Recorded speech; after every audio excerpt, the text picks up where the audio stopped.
Halo guys, balik lagi dengan gua YouTuber pemula yang mulutnya itu suka ngelantur kemana-mana. Ya, oke.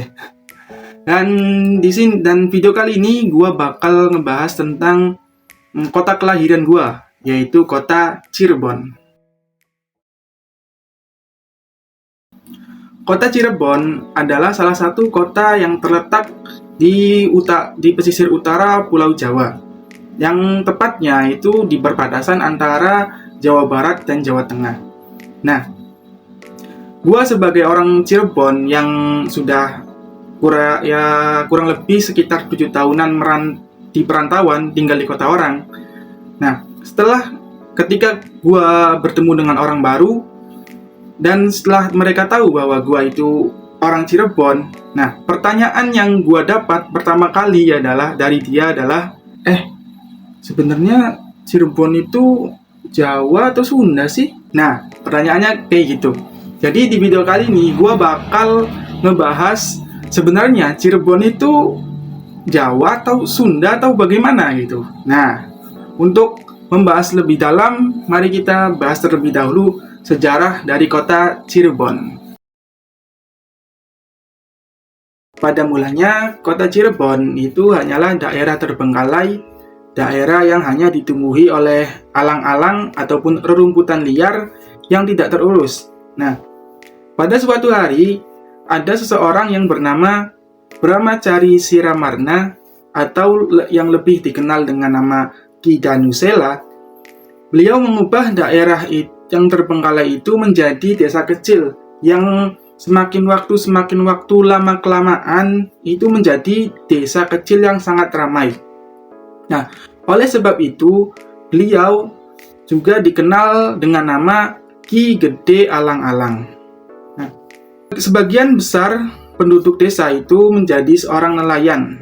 Ya, karena memang letak dari kota Cirebon itu kan di pesisir pantai. Dan di situ ada pelabuhan kecil, pelabuhan yang menjadi jalur perdagangan antar pulau, bahkan sampai antar negara. Nah, pelabuhan ini dikenal dengan nama Muara Jati. Nah, dari sini banyak tuh berdatangan orang-orang dari berbagai macam suku, baik itu dari suku Jawa, terus Sunda, terus dari Arab, Tionghoa, dan lain-lain lah. Nah, jadi mereka itu berkumpul di situ, sebagian hanya bertujuan untuk perdagangan. Nah, sebagian yang lain itu memutuskan untuk menetap di situ. Nah, dari situ, desa itu menjadi dikenal dengan nama Caruban, yang diambil dari bahasa Sunda yang artinya campuran. Oke. Kemudian, menurut manuskrip Purwaka Caruban Nagari, pada abad ke-14, Ki Gede Alang-alang ditunjuk oleh penguasa kerajaan Galuh Pajajaran sebagai pemimpin pertama desa Caruban ataupun kuwu pertama desa Cirebon. Nah, Ki Gede Alang-alang ini memiliki seorang putri yang bernama Kencana Larang atau Nyi Mangusari. Nah, yang nantinya Kencana Larang ini bakal menikah dengan pendiri dari kerajaan Cirebon, yaitu Pangeran Walangsungsang. Beliau adalah putra dari Prabu Siliwangi, Raja Kerajaan Pajajaran. Nah,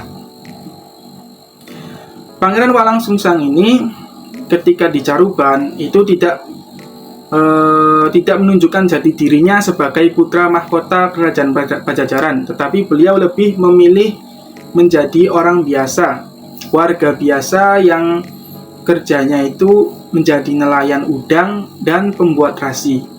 Nah, kemudian dari sisa-sisa pembuatan rasi itu muncullah nama Cirebon yang diambil dari dua suku kata yang artinya yaitu cai dari bahasa Sunda, yang cai yang artinya air, dan rebon artinya udang kecil ataupun udang rebon.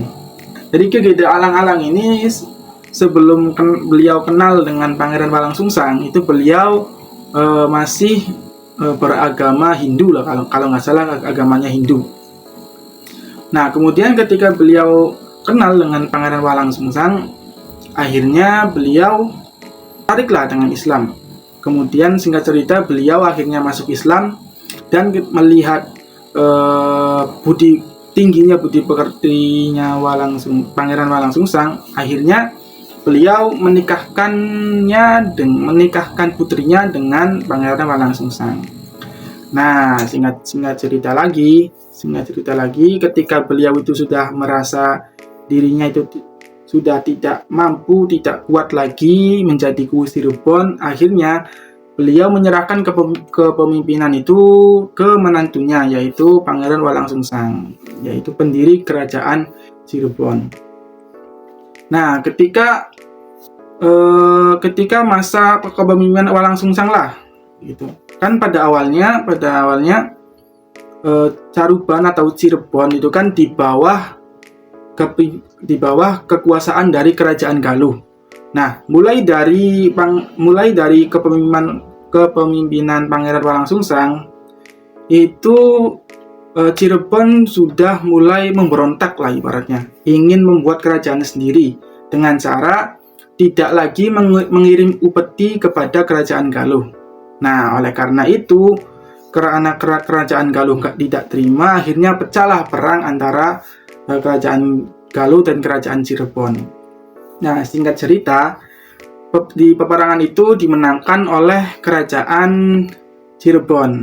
Dan mulai dari situlah Cirebon dikenal sebagai salah satu pusat penyebaran Islam di Indonesia, terkhusus di Jawa Barat. Nah, sekarang kita bakal masuk ke pembahasan utama kita, yaitu kalau kita melihat secara geografis kota Cirebon, memang kota Cirebon itu kan masih masuk ke dalam Provinsi Jawa Barat, yang artinya Cirebon itu berada di tanah Sunda. Nah, tetapi di sisi lain yang membuat Cirebon ini ambigu, bahasa daerah di Cirebon itu lebih mirip ke Jawa ketimbang Sunda, ya meskipun berbeda dengan keduanya. Ya. Nah, kalau kita melihat sejarahnya, yaitu di mana di Cirebon itu banyak sekali berdatangan orang-orang dari suku-suku yang lain ataupun dari banyak suku seperti kayak Jawa, Sunda, Arab, Tionghoa. Nah, akhirnya di situ terjadi akulturasi budaya ataupun campurnya budaya. Nah, karena campurnya budaya ini sampai menjadikan budaya baru ataupun suku baru, yaitu suku Cirebon. Nah, eksistensi suku Cirebon itu dikutip dari kompas.com. Cirebon sekarang dikategorikan sebagai suku bangsa tersendiri, lepas dari suku Sunda ataupun Jawa.